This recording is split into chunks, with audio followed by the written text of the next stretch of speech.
মুসলমান ভাইরা আমার কথাগুলি দিল্লা বুঝার জন্য চেষ্টা করবেন। এক পর্যায়ে বাদশাহ হারুন আর রশিদ বন্ধুরা আমার হরিণ শিকার করার জন্যই যখন চলতেছিল, চলতে চলতে একটা বন্ধুরা আমার জঙ্গলের মধ্যে ঢুকে গেল। কিন্তু সেই জায়গায় যাওয়ার পরে বাদশাহ বন্ধুরা আমার হরিণকে টার্গেট করলো, তার বাহিনীগুলি হারিয়ে ফেললো। এক পর্যায়ে বাদশাহ হারুন আর রশিদ বন্ধুরা আমার টার্গেট করলো, হরিণকে শিকার করবে। যাইতে যাইতে লম্বা রাস্তা যাওয়ার পরে হরিণকে ধরতে পারলো না। পিছন দিকে নজর করে দেখলো তার কোনো বাহিনীও তার কাছে নাই। বাদশাহ হারুন আর রশিদ বন্ধুরা আমার দৌড়াইতে দৌড়াইতে হাঁপায় গিয়েছে, শরীরটা ক্লান্ত পরিশ্রান্ত। এক পর্যায়ে বাদশাহ হারুন আর রশিদ তখন চিন্তা করে দেখলো, এখন যদি একটু পানি পান না করি তাহলে হয়তো আমি মরে যাব। এ চিন্তা করে উনি ভাবতেছেন, আল্লাহ তুমি একটু পানির ব্যবস্থা করে দাও। উনি দূরে একটু নজর করে দেখলো ছোট্ট একটা ভাঙ্গা জীর্ণ শীর্ণ ঘর দেখা যায়। বাদশাহ হারুন আর রশিদ বন্ধুরা আমার হাঁটি হাঁটি পা পা করে সেখানে গিয়েছে। এক পর্যায়ে গেটের মধ্যে বন্ধুরা আমার দরজায় যখন আওয়াজ দিল, সেই মুহূর্তে একজন বয়োবৃদ্ধ মহিলা সামনে হাজির হয়। মুসলমান ভাইরা আমার যেই মুহূর্তে একজন বয়োবৃদ্ধ মুরব্বী মহিলা হাজির হলো, বাদশাহ হারুন আর রশিদ সেই মুহূর্তে বন্ধুরা আমার তখন জিজ্ঞাসা করলো, মা আমি জানতে চাই, একটু বলো দেখি তোমার কাছে কোনো পানি আছে কিনা। সেই মুহূর্তে বাদশাহ তখন বন্ধুরা আমার এ কথা বলতেই বুড়ি মহিলা বলল, বাবা আছে, কিন্তু তোমার নাম ঠিকানা কিছুই তো জানি না। এক পর্যায়ে বাদশাহ তখন বলল, আমার নাম বাদশাহ হারুন আর রশিদ। এ কথা বলতেই বুড়ি মহিলা ঘরের মধ্য হতে এক গ্লাস পানি এনে দেয়। বুড়ি মহিলা হাতের মধ্যে এক গ্লাস পানি নিয়ে বাদশাহ হারুন আর রশিদকে ডেকে বলল, বাদশাহ এই যে দেখতেছেন আমার হাতের মধ্যে এক গ্লাস পানি, এই মুহূর্তে আমি আপনার হাতের মধ্যে বন্ধুরা আমার পানি হস্তান্তর করে দিব। কিন্তু বাদশাহ আপনাকে একটা মাত্র কথা জিজ্ঞেস করতে চাই। এ কথা বলতেই তখন বলল, বলো দেখি বুড়িমা কি বলতে চাও। এক পর্যায়ে বুড়িমা তখন ডেকে বলল, বাদশাহ এই মুহূর্তে আমি আপনাকে এক গ্লাস পানি দিব, সেই এর বিনিময়ে এই মুহূর্তে আমাকে আপনার অর্ধেক সম্পদের মালিক বানায় দিতে হবে। বাদশাহ হারুন আর রশিদ চিন্তা করল, আমার সম্পদের অর্ধেক যদি যায় আমার কোনো দুঃখ আর কষ্ট নাই, জীবন যদি না থাকে সম্পদ দিয়ে আমি কি করব। এক পর্যায়ে বন্ধুরা আমার বাদশাহ হারুন আর রশিদ তখন ডেকে বলল, বুড়িমা এক গ্লাস আমাকে পানি দাও, প্রয়োজনে অর্ধেক সম্পদ তোমারে দিয়ে দিব।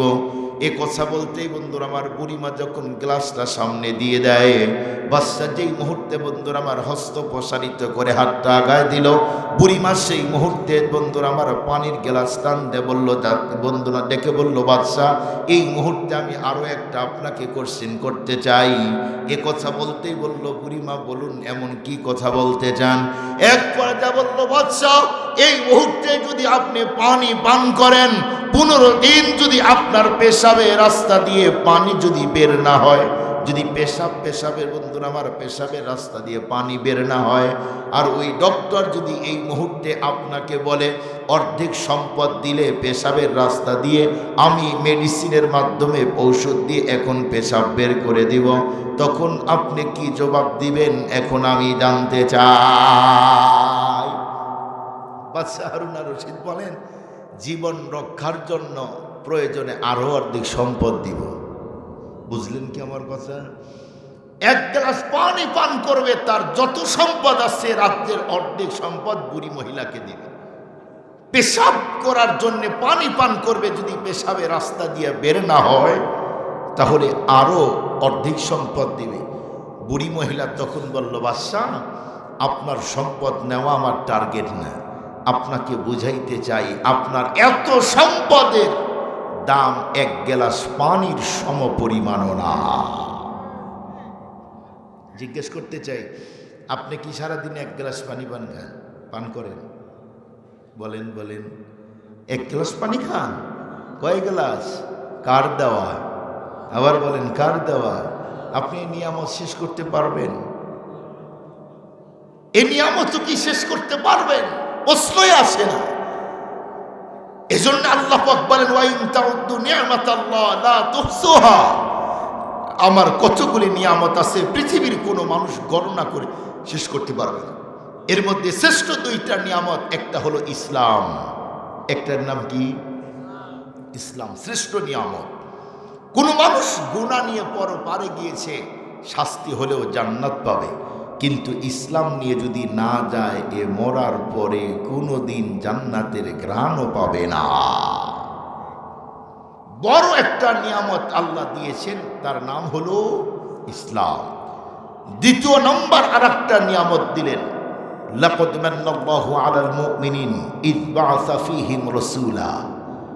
দ্বিতীয় নম্বর আরেকটা শ্রেষ্ঠ নিয়ামত দিলেন। আল্লাহ পাক বলেন, এ আমার বান্দা, তোদের মধ্যে আমার রসুলকে পাঠাইলাম রহমত করে, এটা তোদের উপরে ইহসান করলাম। আমাদের রসুলকে আমাদের মাঝে পাঠাইলেন। আহ, কি দয়ার রসুল, কি মায়ার রসুল! রসুলের সিরাত পড়লে চোখের পানি ধরে রাখতে পারবেন না। নবী আমাদের জন্য কি মায়া করেন, কি ভালোবাসা রসুলের! যদি আপনি রসুলের সিরাত পড়েন তাহলে জানতে পারবেন। রসুলের সিরাত না পড়লে জানার কোনো অপশনই নাই। এ পৃথিবীতে আদম নবীকে পাঠিয়েছেন তার গোত্রের জন্য রহমত, নূহ নবীকে পাঠিয়েছেন তার গোত্রের জন্য রহমত, দাউদ নবীকে পাঠিয়েছেন তার গোত্রের জন্য রহমত, মুসা নবীকে পাঠিয়েছেন তার গোত্রের জন্য রহমত, ইউসুফ পয়গম্বরকে পাঠিয়েছেন তার গোত্রের জন্য রহমত, ঈসা নবীকে পাঠিয়েছেন তার গোত্রের জন্য রহমত। আর আমাদের নবীকে আল্লাহ পাঠিয়েছেন, আল্লাহর যত সৃষ্টি আছে সমস্ত সৃষ্টির মধ্যে সব সৃষ্টির জন্য আমাদের রসুলকে আল্লাহ পাক রহমত করে পাঠিয়েছে। জিব্রাইলকে নবী জিজ্ঞেস করেছেন, ও জিব্রাইল, তুমিও কি কিছু রহমত পেয়েছো? জিব্রাইল বলেন, জি নবীজি, পেয়েছি। সুবহানাল্লাহ বলেন। ফেরেশতারা পেয়েছেন, গাছপালা, তরুলতা, বৃক্ষরাজি, পশু পাখি, এরাও নবীর কারণে তাদের রহমত। কেমন রসুল, কেমন দয়ার রসুল! আমি আগেই বলেছি, এই পৃথিবীর সমস্ত মায়ের ভালোবাসা যদি এক জায়গায় করা হয়, রসুলের সমান কখনোই হবে না। বিধর্মীদের জন্য আমাদের নবী রহমত। তাইফের জমিনে নবীর উপরে আক্রমণ করলেন, কিন্তু নবী আলাইহিস সালাতু ওয়াস সালামকে জিব্রাইল প্রস্তাব দিলেন, ওগো হাবিব, ওগো রসুল, আপনি বলেন কি? আপনি শুধু অনুমতি দেন, দুই পাহাড়ের ফেরেশতাদেরকে অর্ডার দিলে তাইফের মানুষদেরকে এক চাপ দিয়ে শেষ করে দিবে। নবীজি তখন বলল, না, এরা আমাকে চিনে নাই, যদি চিনতো আমার বডির উপরে আক্রমণ করতো না। নবীজি বললেন, ওরা যেহেতু ইসলাম গ্রহণ করে নাই, এতে আমার সমস্যা নাই, আগামীতে ওদের সন্তান, নতুন প্রজন্ম ইসলাম গ্রহণ করবে। নবীজি যুদ্ধের ময়দানে নবীজির দাঁত মোবারক শহীদ হয়েছেন। কাফের আর বেঈমানগুলি একটা একটা করে সাহাবীকে ওরা শহীদ করে দিতেছেন। নবীজি তখনও যদি দোয়া করতেন সবাই ধ্বংস হয়ে যাইত, নবীজি দোয়া করে নাই। সাহাবা একরাম বলেছেন, উদু আলাল মুশরিকিন, ওগো রাসূল, মুশরিকদের জন্য বদ্ধ করেন। নবীজি তখন বললেন যে না, আমি মুশরিকদের, কাফেরদের, নন মুসলিম, তাদের জন্য রহমতের নবী। আমাদের নবীজি কেমন আমাদের জন্য দয়ার, কেমন কান্না করেছেন! উনি রসুল শুধু দুনিয়াতেই আমাদের ফিকির করেছে তাই নয়, পরপরেও করবে। আর আমাদের দেশের নেতা দুনিয়াতেই চিনে না। ঠিক বলল না? বলল, আমাদের দেশের দুনিয়ার নেতা যারা আছে ওরা এই দুনিয়াতেই চিনে না। আর রসুল কখনো কোনো মানুষকে না চেনার ভান করতেন না, সবার জন্য রসুল ছিলেন আপন। নবীজির আপন চাচা আবু লাহাব ইসলাম গ্রহণ করে নাই, তাকে আপন করে নেয় নাই। আবু জাহেল চাচা ছিলেন সম্পর্কে, ইসলাম গ্রহণ করে নাই, আপন করে নেয় নাই। সালমান ফার্সি অনেক দূরের ইসলাম গ্রহণ করেছে, নবীর উম্মত হয়েছে, আপন করে নিয়েছে। নবীজি সালমান ফার্সির ব্যাপারে বলেন, সালমান ফার্সি আমার পরিবারের লোক। হযরতে বেলাল দেখতে সুন্দর ছিলেন না, হাফসা ইথিওপিয়াতে বাড়ি, বেলাল ইসলাম গ্রহণ করেছে, নবীজি আপন করে নিয়েছেন। আমাদের দেশের গুলা নেতারা কাছেই নেন।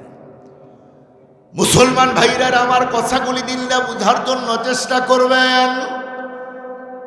আমাদের নবীজি আমাদের জন্য বন্ধুরা আমার কেমন রহমাতাল লিল আলামিন বোঝার জন্য আরো একটা কথা বলি, আলোচনা শেষ করে দিব ইনশাআল্লাহ। একদিন হযরতে জিবরাইল আলাইহিস সালাতু ওয়াস সালাম বন্ধুরা আমার বসে আছেন। এমন মুহূর্তে হযরতে জিবরাইল হাঁটি বন্ধুরা আমার নবীজির কাছে এসে হাজির হলো। এক পর্যায়ে নবীজির কাছেই যখন বন্ধুরা আমার জিবরাইল এসে চুপ করে বসে রইল, এক পর্যায়ে নবীজি তখন জিবরাইলকে জিজ্ঞেস করলো, জিবরাইল আমি জানতে চাই, বলো দেখি তোমার চেহারার মধ্যে টেনশন আর মালিন্যতার ছাপ দেখা যায় কেন? সেই মুহূর্তে জিবরাইল বন্ধুরা আমার নিশ্চুপ হয়ে আছে, কোনো আওয়াজ দেয় না। এরপরে যে আল্লাহর হাবিব আবার জিজ্ঞাসা করলো, জিবরাইল তুমি এমন করে মনটা ভার করে আসো, কি হয়েছে? সেই মুহূর্তে বন্ধুরা আমার হযরতে জিবরাইল আলাইহিস সালাতু ওয়াস সালাম তখন বলল, নবীজি আল্লাহ পাক আমাকে অর্ডার করেছেন, আমি এইমাত্র জান্নাত জাহান্নাম দেখে আসলাম। জাহান্নামের 7টা দরজা খুলে খুলে খুলে খুলে দেখে আসলাম। নবীজি সেই মুহূর্তে জিবরাইলকে বলল, জিবরাইল তুমি জাহান্নামের কি দেখে আসলে বলো? এক পর্যায়ে জিবরাইল বললেন, আমি 7 নম্বর জাহান্নামের গেটটা খোলার পরে আমি নজর করে দেখলাম 7 নম্বরে আমি দেখলাম মুনাফিকদেরকে জাহান্নামে রাখা হয়েছে।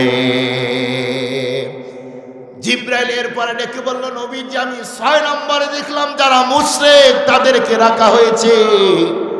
এরপরে জিবরাইল বললেন, নবীজি 5 নম্বরে দেখলাম যেই মানুষগুলি সূর্য আর চন্দ্র পূজা করেছে তাদেরকে রাখা হয়েছে। এরপরে হযরতে জিবরাইল বলল, নবীজি আমি 4 নম্বরে নজর করে দেখলাম সেই জাহান্নামের মধ্যে যেই মানুষগুলি আগুনের পূজা করেছে তাদেরকে রাখা হয়েছে। এক পর্যায়ে নবীজিকে বলল, নবীজি 3 নম্বরে আমি দেখলাম যেই মানুষগুলি খ্রিস্টান নাসারা, যেই মানুষগুলি খ্রিস্টান তাদেরকে রাখা হয়েছে। 2 নম্বরে নবীজি দেখলাম ইহুদিদেরকে রাখা হয়েছে।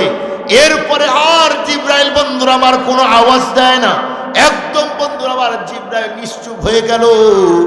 এক পর্যায়ে আল্লাহর হাবিব তখন জিবরাইলকে আবার জিজ্ঞেস করলো, জিবরাইল তুমি নিশ্চুপ হয়ে গেলে, তুমি 7 নম্বর বললে, 6 নম্বর, 5 নম্বর, 4 নম্বর, 3 নম্বর, 2 নম্বর বললে, কিন্তু আমি জানতে চাই বলো দেখি 1 নম্বরে কাদেরকে রাখা হয়েছে? যেই মুহূর্তে জিবরাইলকে বলল, জিবরাইল বলো 1 নম্বর কাদেরকে রাখা হয়? জিবরাইল তখন বলল, নবীজি আপনার গুনাহগার উম্মতকে রাখা হয়েছে 1 নম্বর জাহান্নামের মধ্যে। সেই মুহূর্তে আল্লাহর পয়গম্বর বিশ্ব নবী বন্ধুরা আমার আর কোনো কথা বলে না। নবীজি তখন থেকে কান্না শুরু করলেন, নবীজির চোখ দিয়ে পানি পড়ে। নবী আলাইহিস সালাতু ওয়াস সালাম বন্ধুরা আমার দরজা জানলা বন্ধ করে দিলেন। জিবরাইল সেখান থেকে বন্ধুরা আমার নিজের গন্তব্যে চলে গেল। নবীজি দরজা জানলা বন্ধ করে চোখের পানিগুলো ছেড়ে কান্না করে আর আল্লাহকে ডেকে বলছে, রব্বুল আলামিন আমার গুনাহগার উম্মতকে তুমি কোনো অবস্থাতেই জাহান্নামের মধ্যে ফেলে দিও না। নবীজি বন্ধুরা আমার দরজা বন্ধ করে কান্না করে। এভাবে একদিন পার হলো, কোনো সাহাবীর সঙ্গে কথা বলে না, শুধুমাত্র কেবলমাত্র মসজিদের মধ্যে যায়, নামাজ পড়ে আবার ব্যাক করে আসে। এইভাবে একদিন পার হলো, এভাবে 2 দিন পার হলো, কোনো সাহাবীর সঙ্গে বিশ্বনবী একটাও কথা বলে না। এভাবে যখন 3 দিন পার হলো, এক পর্যায়ে একদিন সিদ্দিক আকবর বন্ধুরা আমার চোখের পানি ছেড়ে কান্না করে সাহাবীদেরকে ডেকে বলল, সাহাবী নবীজির কি হলো? 3 দিন পার হয়ে গেল, এখন পর্যন্ত আল্লাহর পয়গম্বর গেটটাই খুলল না। সাহাবা একরাম মিটিং কল করলেন, কি করা যায়? ওমরে ফারুক, হযরত ওসমান, আলী সবাই বলল, আবু বকর তুমি হলে নবীর সবচেয়ে কাছের আপন। 3 দিন নবী শুধুই নামাজ পড়ে, দরজা বন্ধ করে থাকে, ভিতরে কি হয়েছে কিছুই বুঝলাম না। অনেক সাহাবী এমন ছিলেন নবীর নূরানি চেহারা না দেখলে নিজেদেরকে কন্ট্রোল করতে পারতো না। ওই সাহাবা একরাম বলতেছে, আবু বকর তুমি একটু যাও, তুমি একটু জিজ্ঞাসা করো না কি হলো নবীজির। সিদ্দিক আকবর গেটে গেলেন, আওয়াজ দিলেন, আসসালামু আলাইকুম ইয়া রাসূলুল্লাহ, আমি আবু বকর এসেছি, গেটটা খুলে দেন। আবু বকর গেট বন্ধ করে রাখলেন, গেট খুললেন না। আবার দ্বিতীয়বার সালাম দিলেন, নবীজি আবু বকর এসেছি আমি, গেটটা খুলে দেন। নবীজি গেটটা খুলে দিলেন না। আবু বকর আবার সালাম দিলেন, নবীজি আমি আবু বকর এসেছি, দরজা খুলে দেন। এক পর্যায়ে 3 বার সালাম দেওয়ার পরে সিদ্দিক আকবর সেখান থেকে ব্যাক করে আসলেন। দ্বিতীয় নাম্বার ওমরকে ডেকে বলল, ওমর এবার তুমি একটু যাও না, তুমি একটু গেটে সালাম দাও। আমার মন বলছে হয়তো আমার কারণে গেট খুলতেছে না, তুমি গেলেই গেটটা খুলে দিবে। ওমরে ফারুক গেটে গেলেন, সালাম দিলেন, কিন্তু নবীজি গেট খুলে দেয় না। মুসলমান ভাইরা আমার, এক পরে যা ওমরে ফারুক 3 বার আওয়াজ দিলেন, গেট খুলে দেয় না। সেই মুহূর্তে হযরতে বন্ধুরা আমার ওমরে ফারুক রাদিয়াল্লাহু তাআলা আনহু সেখান থেকে আসার পর আবু বকরকে ডেকে বলল, আবু বকর, কোনো অবস্থাতেই তোমার কারণে গেট খুললো না, আমিও গেলাম কিন্তু গেট খুলে দিল না, তোমাকেও গেট খুলে দিল না। এক পর্যায়ে হযরতে বন্ধুরা আমার ওসমান রাদিয়াল্লাহু তাআলা আনহু গেটের মধ্যে আওয়াজ দিলেন, 3 বার আওয়াজ দিলেন, এরপরেও বিশ্বনবী গেটটা খুলে দেয় না। আবু বকর, ওমর, ওসমান সবাই বলল, তাহলে সালমানকে পাঠাও, কারণ নবী বলছে সালমান নবীর পরিবারের লোক। এক পর্যায়ে হযরতে সালমান ফার্সি গেটের মধ্যে আওয়াজ দিলেন, কিন্তু নবীজি গেটটা খুলে দেয় না। সেই মুহূর্তে বন্ধুরা আমার সাহাবায়ে কেরাম আবু বকর হযরতে আলীকে বলল, আলী, তুমি তো একদিক দিয়ে নবীর চাচতো ভাই, আর এক দিক দিয়ে তুমি হলে নবীজির জামাই। এই মুহূর্তে যদি তুমি গেটে আওয়াজ দাও, মনে হয় নবী গেটটা খুলে দিবে। সেই মুহূর্তে হযরত আলী বলল, না না না, আমার মন বলছে কোনো অবস্থাতে আমি আলী দরজায় গেলেও নবীজি গেটটা খুলবে না। হযরত আলী তখন ডেকে বলল, তবে আমি একটা বুদ্ধি দিতে চাই। সুবহানাল্লাহ বলেন। আবু বকর ডেকে বলল, বলো বলো, কি বুদ্ধি দিতে চাও? ওসমান, আলী সবাই বলল, আলী বলো না, কি এমন বুদ্ধি? এক পর্যায়ে হযরত আলী রাদিয়াল্লাহু তাআলা তখন ডেকে বলল, শোনো, এই মুহূর্তে যদি নবীজির বন্ধুরা আমার কন্যা ফাতেমাকে পাঠানো হয়, আমি জানি নবীজি ফাতেমাকে অনেক মহাব্বত করে, ফাতেমাকে এই মুহূর্তে যদি গেটের সামনে পাঠানো হয়, আমার মন বলতিছে নিশ্চিত নবীজি দরজা খুলে দিবে। মুসলমান ভাইরা আমার, হযরত আলী এক পর্যায়ে দৌড়িয়ে ফাতেমার কাছে গেল। যাওয়ার পরে ফাতেমা রাদিয়াল্লাহু তাআলা আনহা বন্ধুরা আমার তাকে টোটাল ঘটনা শোনায় দিলেন। ফাতেমা বাবার জন্য চোখের পানি ছেড়ে দৌড়িয়ে দৌড়িয়ে আসতেছে বাবার জন্যে। এক পর্যায়ে গেটের মধ্যে বন্ধুরা আমার যখন আওয়াজ দিল, আব্বু, আমি আপনার কন্যা ফাতেমা এসেছি, এ কথা বলতেই বিশ্বনবী বন্ধুরা আমার তখন গেটটা খুলে ফাতেমাকে ভিতরে নিয়ে নেয়। আল্লাহু আকবার বলেন, আল্লাহু আকবার। যখন গেট খুললেন, চেহারা ফর্সা সুন্দর মানুষ লাল হয়ে গেছে, 3 দিন কান্না করে। বলুন তো কার জন্যে? সম্পদের জন্যে। আবার বলেন, নস বুঝে থাকলে বলেন কাদের জন্য? উম্মতের জন্য। যখন শুনছে উম্মতকে 1 নাম্বার জাহান্নামে রাখা হবে, খুতুবাতে জুলফিকার পড়বেন, এ কথাগুলি ওখানে আছে। যখন বলল 1 নাম্বারে নবীজির খাওয়া বন্ধ, কথা বন্ধ, শুধুই উম্মতের টেনশন। নবীজির কন্যা ফাতেমা বলে, আব্বু দরজা বন্ধ করে কান্না করেন, মায়ের কথা মনে পড়ছে? কয় না। আমার মা খাদিজার কথা মনে পড়ছে? কয় না না, তার জন্যও না। বাবার কথা মনে পড়ছে? কয় না। মক্কার মানুষগুলি কষ্ট দেয়, এই মনে করে কান্না করেন না। কি জন্যে কান্না করেন? টোটাল ঘটনা তখন শোনায় দিলেন। বলুন তো, নবীজি শুধু কি এমন একদিনই কান্না করেছে? কথা বলেন। আরো অনেক দিন নবীজি দরজা বন্ধ করে কান্না করছে। আজ তো কান্না করেছে পুরা উম্মতের ফিকিরে। নবীজি এমনই একদিন দরজা বন্ধ করে শুধু নারীদের জন্য কান্না করছে, মা বোনদের জন্য। আজকে মহিলা মাদ্রাসার মাহফিল না, কাসেমুল উলুম মহিলা মাদ্রাসা, মা বোন যারা ঘরে বসে অথবা মহিলা প্যান্ডেলে বসে বয়ান শুনতেছেন, আমি আপনাদেরকে এই জায়গায় ছোট্ট করে একটা কথা বলি, কথাটা খুব মনোযোগ দিয়ে শোনেন। নবীজি শুধু উম্মতের ফিকির করেছে তাই নয়, আলাদা মা বোনদের জন্যও কান্না করেছে।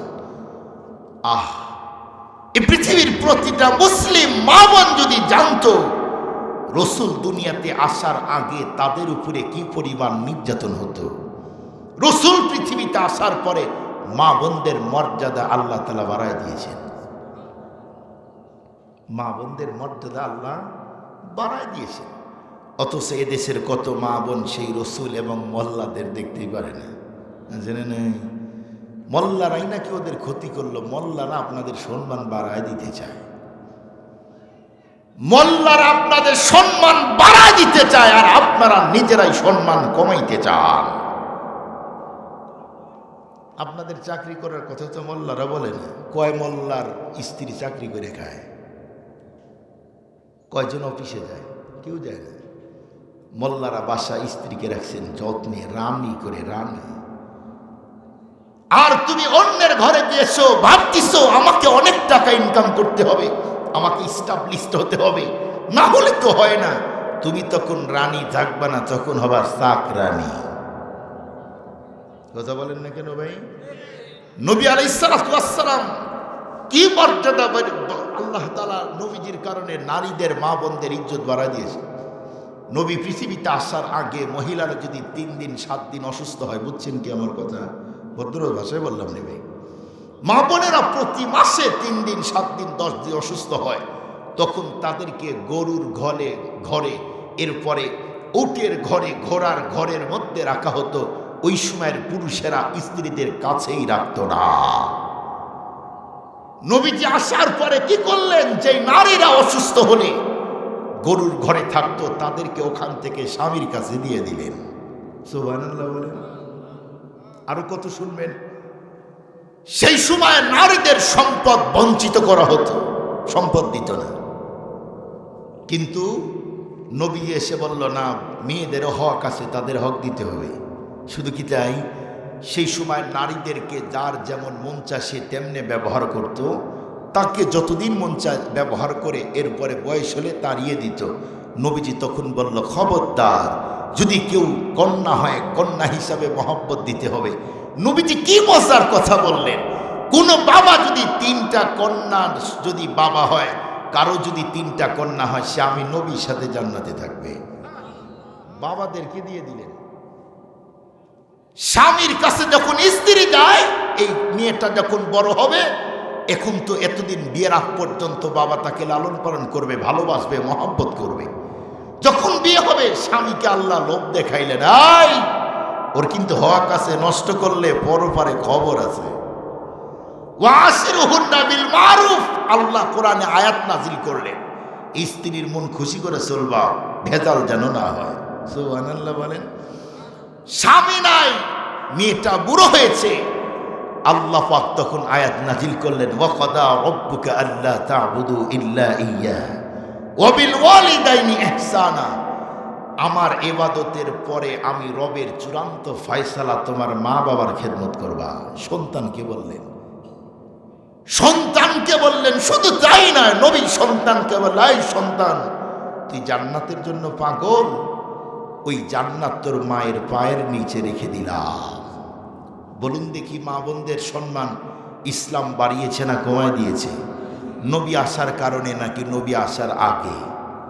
অথচ মা বোন মনে করে আমরা যে ওয়াজ করি বাবার কথা বলি না, নবীজিরটাই বলি। অনেক মা বোন ভুল বোঝার কারণে আমাদেরকে বলে মোল্লারা আমাদের প্যাকেট করে ভিতরে ঢুকাবার চায়। আপনারা কি টায়ার টিউব চিনেন? ও ভাই চিনেন? অনেক দূর বগুড়া যাওয়া লাগবে, শেষ করে দিব যদি একটু অমনোযোগ থাকেন, টাইম তো আরও লাগবে। টায়ার টিউব চিনেন? টিউব কোথায় থাকে? ভিতরে। টায়ার কোথায় থাকে? বাহিরে। কোনো লোক যদি এখন টিউব যদি বলে যে না, এতদিন আমি বাহিরে ভিতরে থাকলাম, এখন আমি বাহিরে যাব, আর টায়ারকে বলতেছে এখন তুই ভিতরে যা, বলুন তো কয় কিলো যাবে গাড়ি? যাবে না। কেন? টিউবকে তৈরি করা হয়েছে তুই ভিতরে থাকবি, কারণ তুই নরম জিনিস, তুই এই জায়গায় থাক, লোড নিতে পারবি না। টায়ারকে তৈরি করা হয়েছে তুই বাহিরে থাক, তোর উপরে মোটা মোটা হুজুর উঠবে, তুই লোড নিতে পারবি। কোন মা বোন তারা তো গাড়ি ঠেলতে পারবে না, ভারী কাজ করতে পারবে না। আল্লাহ পাক বললেন তুই ঘরে থাকবি, পুরুষ বাহিরে থাকবে। অনেক মা বোনেরা কয় না না, পুরুষের সাথে থাকবো। পুরুষের সাথে চলতে গিয়ে এখন কি হচ্ছে? রাস্তাঘাটে ধর্ষণের শিকার হচ্ছে। সম্মানিত উপস্থিতি, খুব ভালো করে বুঝবেন। আপনাদের এইদিকেই তো বন আছে একটা, মধুপুর পার হওয়ার পরে, তাই এর মধ্যে একটা প্রাণী থাকে, নাম হলো শিয়াল। এখন যদি শিয়াল কয় না, এতদিন জঙ্গলে থাকলাম, এখন আমি বাহিরে আসব, আর মানুষ তোরা জঙ্গলে যেতে কি সম্ভব? শিয়াল যদি কয় যে আমিও মানুষের সাথে সাথে চলবো, এদিকে আসলে 10 জন ধৈর্য আবার কি করব? খেয়ে দেবে। খুব ভালো করে বুঝবেন, নারীদের মর্যাদা নবী আসার কারণে আল্লাহ পাক নারীদের মর্যাদা বাড়ায় দিলেন। এই নারীদের জন্য আমাদের রসুল কেমন ফিকির করলেন, ওই যে বলতেছিলাম, একদিন আম্মাজান কি বলে হযরতে ফাতেমা রাদিয়াল্লাহু তাআলা আনহা এবং তার স্বামী হযরতে আলী রাদিয়াল্লাহু তাআলা আনহু নবীজির বাসায় আসলেন। শ্বশুরবাড়ি যায় না, আলী রাদিয়াল্লাহু তাআলা শ্বশুরবাড়ি আসলেন। আলী রাদিয়াল্লাহু তাআলা শ্বশুরকে হযরতে মুহাম্মদ রাসূলুল্লাহ সাল্লাল্লাহু আলাইহি ওয়াসাল্লাম। আসার পরে ফাতেমা বললেন, স্বামী আপনি বাহিরে থাকেন, ভিতরের অবস্থা কি একটু দেখে আসি। এটা হলো আদব। আর আমাদের আদব হইল ভিতরে সালাম কালাম নাই, মহিলার কাপড়ের কি অবস্থা দেখার সুযোগ নেই। ইসলাম বলছে গেটে ঢুকবা সালাম দাও, উত্তর নাই আবার দাও, উত্তর নাই আবার দাও। 3 বার সালাম দেওয়ার পরে যদি ভিতর থেকে আওয়াজ না আসে মনে করবা কেউ নাই, তুমি এখন ঘুরে আবার যাও। আমাদের সালাম কালাম গেটে গেটে বলেন আছে নাই। একটা কথা নির্লজ্জের মতো বলি, যেটা হয় মাইন্ডে নিয়েন না, কোনো সালাম না, ইসলামের বিধান মানা নাই। উনি ডাইরেক্ট ঘরের মধ্যে ঢুকেই দেখে ইন্নালিল্লাহ। তার মানে ভাবি কাজ করতেছে, বাসায় পুরুষ নাই। অনেক সময় কাপড় কিন্তু মেয়েদের এদিক সেদিক থাকে, আমাদেরও তো মা বোন আছে, বাসায় কেউ নাই, কাজ করতে আসে, কাপড় খোলামেলা। হঠাৎ যদি একজন পুরুষ ঢুকে, ও যদি ডাইরেক্ট এইভাবে দেখে, বলেন তার কি মন মেজাজ ঠিক থাকবে? ইসলাম মানে না, ভেজাল তৈরি হলো। ও রাত্রিরে গিয়ে বাসায় গিয়ে ঘুমাসে আর মাথা খালি ঘুরবা খায়, কি দেখলাম? এটা ইসলামের সিস্টেম না। ইসলামের সিস্টেম, এখানে যারা আসছেন এই নিয়তটা করেন, যে কোনো একজন মানুষের বাসায় যাবেন, আগে গেটে সালাম দিবেন। প্রথম সালাম গেট খুলে নাই, দ্বিতীয়টা দেন খুলে নাই, তৃতীয়টা দেন খুলে নাই, সেখান থেকে ব্যাক করে চলে আসেন। ঘরে ঢোকার অনুমতি শরীয়ত আপনাকে দেয় না। মুসলমান ভাইরা আমার কথাগুলি দিল্লা বুঝার জন্য চেষ্টা করবেন। হযরতে ফাতেমা রাদিয়াল্লাহু তাআলা আনহা সেই মুহূর্তে বন্ধুরা আমার হযরতে আলীকে ডেকে বলল, আলী তুমি একটু গেটে ওয়েটিংয়ে থাকো, আমি একটু ভিতরে ঢুকি অবস্থা কেমন দেখে আসি। এক পর্যায়ে ফাতেমা গেটটা খুলে ঘরের মধ্যে ঢুকেই দেখেন আল্লাহর পয়গম্বর বন্ধুরা আমার মুসাল্লার উপরে দাঁড়িয়ে নামাজ পড়ে, দোয়া করে, কান্না করে। এক পর্যায়ে নামাজগুলি যখন বন্ধুরা আমার যখন বন্ধ হয়ে গেল, নামাজগুলি শেষ হলো, নবীজির বন্ধুরা আমার মোনাজাত করা কমপ্লিট হয়ে গেল, নবীজি কান্না করতেছে কান্না করতেছে। এক পর্যায়ে ফাতেমা নামাজ কমপ্লিট হওয়ার পরে জিজ্ঞেস করলো, আব্বু এমনভাবে কান্না করছেন কেন? কান্নার রহস্যটা জানতে চাই। বিশ্বনবী তখন ডেকে বলল, মা আমাকে তো রব্বুল আলামিন দুনিয়া থেকে মেরাজে নিয়ে যাওয়ার সুযোগ করেছেন। আমাকে যখন রব্বুল আলামিন মেরাজে নিয়ে গিয়েছিল, সেই জায়গায় যাওয়ার পরে আমাকে আল্লাহ পাক জান্নাত জাহান্নাম সবগুলোই দেখাইছেন। আমি জাহান্নামের মধ্যে উকি দিয়ে দেখলাম 3 শ্রেণীর নারীদেরকে শাস্তি দেওয়া হয়। আরো অনেক পদ্ধতিতে আমি বন্ধুরা আমার সেইগুলি বলতে যাব না। নবীজি বন্ধুরা আমার তখন বলল, মা গো আমি দেখলাম জাহান্নামের মধ্যে নারীদেরকে অনেক পদ্ধতিতে শাস্তি দেওয়া হয়। এ কথা শুনতেই ফাতেমাও কান্না করে আর ডেকে বলল, বাবা আমি জানতে চাই, বলুন দেখি এমন কি অপরাধের কারণে তাদেরকে শাস্তি দেওয়া হয়। ফাতেমাও বলে, আব্বু যদি আমার মধ্যে এই দোষগুলি থাকে আমি এখনই শুধরিয়ে নিব। আপনি একটু বলেন কোন কোন অপরাধের কারণে তাদেরকে কিভাবে শাস্তি দেওয়া হয়।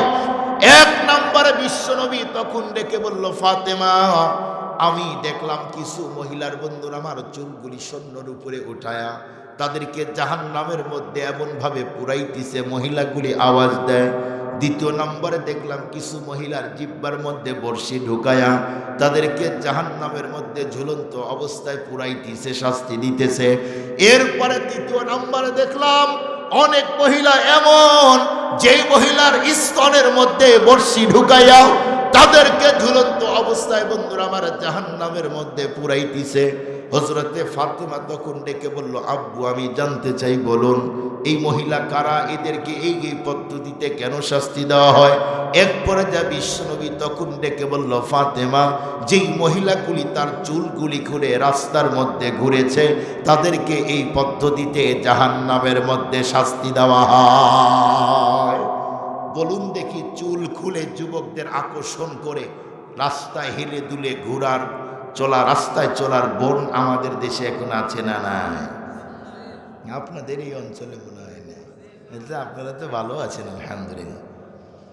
দ্বিতীয় নাম্বার, যে নারীগুলি তার অসমতল উঁচা জায়গাগুলি বের করে রাস্তায় চলবে, নবীজি বলেন নিজের চোখ দিয়ে দেখে আসছি, স্তনের মধ্যে বর্ষি ঢুকায়া ঝুলন্ত অবস্থায় তাদেরকে জাহান্নামে রাখা হয়েছে।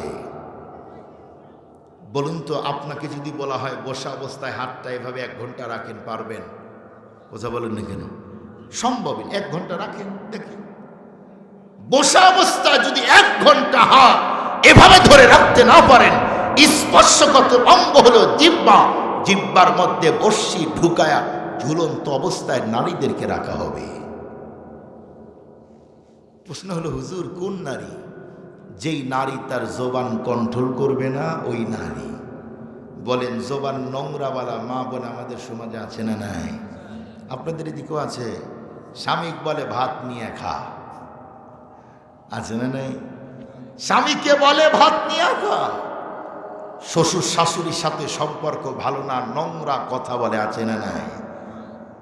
এমন কিছু নোংরা শব্দ ব্যবহার করে যেইটা শুনলে এই নোংরা শব্দটাকে যদি সাগরের মধ্যে ফ্রেশ পানির মধ্যে রাখা হয়, পুরা পানি কালা হয়ে যাবে। তো নোংরা শব্দ বলে, আছে না না?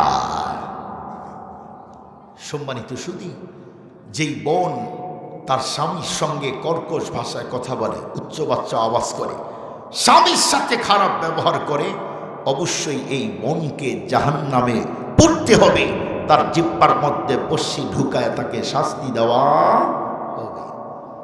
দেখবেন, নিজের অনেক বোন আছে, নিজের বাবা মা আপনজন আসলে অনেক খুশি হয়, অনেক কাজ করে, কিন্তু যখন শুনে তার শ্বশুর শাশুড়ি এবং নিজের ননদ বা অনেক শ্বশুর বাড়ির লোকজন আসতেছে, তখন অনেক বোন আছে দেখবেন তাদের শরীরই চলে না, আছে না নাই? মাজার ব্যথা, মাথার ব্যথা, শরীরের ব্যথা, মানে নিজের শ্বশুর শাশুড়ি আসতেছে, এখন খাওয়াই লাগবে। আর যদি নিজের বাবা মা হয়, শরীরে 40 জনের শক্তি আসে। একবার এই দিক দৌড়ায়, একবার ওই দিক দৌড়ায়, একবার এই লাগে, একবার ওই লাগে। আগে ঘর অগোছালো, যখন শুনছে ভাই বউ আসবে, আগেই ডায়লগ দিয়ে আসে, এই তুই ঘর কেমনে রাখিস, আমার বাসায় গিয়ে দেখিস। যখন শুনছে কালকে আসবে, ঘর পরিষ্কার করে, দরজা পরিষ্কার করে, এরপরে সুকেশ পরিষ্কার করে, কারণ ভাই বউ আসবে, চাপা তো 565টা দিয়ে আসছে। এই মা বোন যারা তার জবান দিয়ে স্বামীকে, শ্বশুর বাড়ির লোকদেরকে কষ্ট দিবে, এবং যেই মা তার ছেলের বউকে জবান দিয়ে কষ্ট দিবে, মোট কথা হলো যেই নারী তার জবান দিয়ে অন্য কাউকে কষ্ট দিবে, আল্লাহ পাকের রসুল বলেন তাকে জাহান্নামে জিহ্বার মধ্যে বর্ষি ঢুকায়া আগুনের মধ্যে তাকে পুরানো হবে। বলেন, এই 3 শ্রেণীর মা বোন এখন কম না বেশি? অনেক বেশি। গুনিয়া দেখেন, কেউ হয় ভয়ে বলতেছেন না, তাই যার বাড়ির খবর সে জানে, তাই না? যার বাড়ির খবর সে জানে কি অবস্থা। আল্লাহ পাক এই নারী জাতিকে হেফাজত করুন, আমিন বলেন। আল্লাহ প্রত্যেককে আম্মাজান খাদিজাতুল কুবরা, আম্মাজান আয়েশা সিদ্দিকা, হযরত ফাতেমার মতো বানায় দিন। সবাই বলি আমিন। ওই ঘটনা বলতেছিলাম, ওটা বলি শেষ করে দিব। নবী আলাইহিস সালাতু ওয়াস সালাম ফাতেমার সঙ্গে কথা বন্ধ করে ওই আবার 3 দিন ঘরে কান্না করতেছেন। আল্লাহ পাক জিবরাইলকে বললেন, জিবরাইল, এই মুহূর্তেই তুমি যাও, আমার রাসূলকে সান্ত্বনা দাও, ওয়ালা সাউফা ইউতিকা রাব্বুকা ফাতারদা, আমার হাবিবকে বলো আমি আমার হাবিবকে খুশি করে দিব, তার পেরেশান করতে হবে না। কেমন দয়ার রাসূল, আল্লাহ কেমন দয়ার রাসূল! যেই রসুল মেরাজে গিয়েছেন, আল্লাহ জিজ্ঞেস করলো, দোস্ত আপনি কি চান বলেন। রসুল তখন বললেন, আমার চাওয়া একটাই, আপনি আমার গুনাহগার উম্মতকে মুক্তির ব্যবস্থা করে দেন। শুধু কি পার, এটা তো দুনিয়া, পরপারে যান। ইয়াউমা ইয়াফিরুল মারউ মিন আখি ওয়া উম্মিহি ওয়া আবি ওয়া সাহিবাতিহি ওয়া বানি। সেই দিন আব্বা সন্তান চিনবে না, বাবা ছেলে চিনবে না, ছেলে বাবা চিনবে না, মা ছেলে চিনবে না, ছেলে মা চিনবে না। সমস্ত নবী রাসূল পেরেশান। তখন কি হবে? তখন আমার রাসূল তার উম্মতের জন্য সুপারিশ করবে। সুবহানাল্লাহ বলেন। বলুন, যেই রসুল দুনিয়া তো ভুলে নাই, কবরে ভুলতেছেন না, পরপারে ভুলবেন না, ওই রসুলকে ছেড়ে অন্য কারো পিছনে দৌড়ানো এটা কি পাগলামি না ভালো? পাগলামি। যে রসুল দুনিয়াতেও আমাদের কল্যাণে, পরপারেও কল্যাণে। নবীজি কি বলেন? লিকুল্লি নাবিয়্যিন দাওয়াতুন মুস্তাজাবিহা ফি উম্মতি। এই পৃথিবীতে সমস্ত নবীকে আল্লাহ স্পেশাল একটা দোয়া করার অনুমতি দিয়েছিলেন। নবীজি বলেন, ওই দোয়াটা আমি দুনিয়াতে করি নাই, রিজার্ভ করে রাখছি। কোথায় খাটাবেন? কোথায়? নবীজি বলেন, কিয়ামতের দিন আমার গুনাহগার উম্মতের জন্য সুপারিশ করে ওই দোয়াটা করে আমি তাদেরকে জান্নাতে নিয়ে যাব। এইবার বলেন, সাগরের মধ্যে আপনি খুব বিপদে পড়লেন, ওই জায়গায় যদি কোনো একজন লোক আপনার উপকার করে, তাকে কি জীবনে আর ভুলবেন? মানুষ হয়ে থাকলে ভুলবে না, অমানুষ হলে ভিন্ন কথা। মানুষ যদি হয় সে ভুলবে না, অমানুষ হলে ভুলে যাবে। পুরা পৃথিবীর এই সাগরের মধ্যে গুনায় আমরা হাবুডুবু খাচ্ছিলাম, দিনহারা। রসুলকে পাওয়ার কারণে আল্লাহ পাক আমাদের উপরে রসুলকে দিয়া ইহসান করলেন, যে এই লোকটাকে, এই রসুলকে পাঠাইলাম, তোমাদের উপকার করলাম। লাকাদ মান্নাল্লাহু আলাল মুমিনিন ইয বাআসা ফীহিম রাসূলা। রসুলকে পাঠাইলাম, তোমাদের উপরে ইহসান করলাম। নবীজি মেরাজে গেলেন, চাইলেন, আল্লাহ পাক তখন বললেন, দোস্ত, আপনার কোনো উম্মত জাহান্নামে যাবে না ইল্লা মান আবা। শুধু ইল্লামান আবা, ইল্লামান আবা যখন বললেন, এক পর্যায়ে আল্লাহ পাক বললেন, কিন্তু কি? কিন্তু বলে, যেই লোকগুলি দুনিয়াতে আপনার আদর্শ মানবে না, তারা জাহান্নামে যাবে, জান্নাতে যাবে না। জাহান্নামে যাবে পূর্বে, এরপরে জান্নাতে যাবে। এগুলি আরো লম্বা কথা, আমি সেদিকে যাব না। 12:30 বাজে আমার ঘড়িতে। আপনারা যে এই মুসাফিরকে এখনো রেখে যান নাই, শুকরিয়া আদায় করি, আলহামদুলিল্লাহ। আজকে যেমন একসঙ্গে আছি, নবীজির কথা বললাম, আল্লাহ যেন কিয়ামতের দিন নবীজির পাশে দাঁড়ানোর তৌফিক দেয়। নবীজির হাতে হাউজে কাউসারের পানি পান করানো যেন আল্লাহ তৌফিক দেয়। আল্লাহ যেন নবীজির সুপারিশের মাধ্যমে যেন নাজাত দিয়ে জান্নাত দান করে দেয়। আমিন বলেন, আমিন বলেন, আমিন। আল্লাহ একসঙ্গে জান্নাতের প্যান্ডেলে থাকার যেন সুযোগ করে দেয়। সম্মানিত উপস্থিতি, আপনাদেরকে এটা মজার কথা লাস্টে বলে দেয়। এখন তো আমাদের দেশের মানুষ শুধু পুরুষদেরকে দিনের দিকে নিয়ে যায়, মা বোনদেরকে নিতে চায় না। কোনো একজন নারী যদি দিনদার হয়, সমাজ সুন্দর হবে। ঠিক, যেই নারী পর্দা করে, পর্দার মধ্যে জিলবাব আর হিজাব পরে চলে, ওর দিকে কারো নজরই যাবে না। আর যদি জিলবাব আর হিজাব পরে না চলে রাস্তায়, চাচাও দেখবে, বুড়াও দেখবে, মামাও দেখবে, খালুও দেখবে। দেখবে কি দেখবে না? সাজাইবেন আপনি টাকা ব্যয় করে, আর একজন ফিরি ফিরি দেখবে। আবার স্বপ্নে কারো কারো ঘরে দেয়, স্বপ্নে।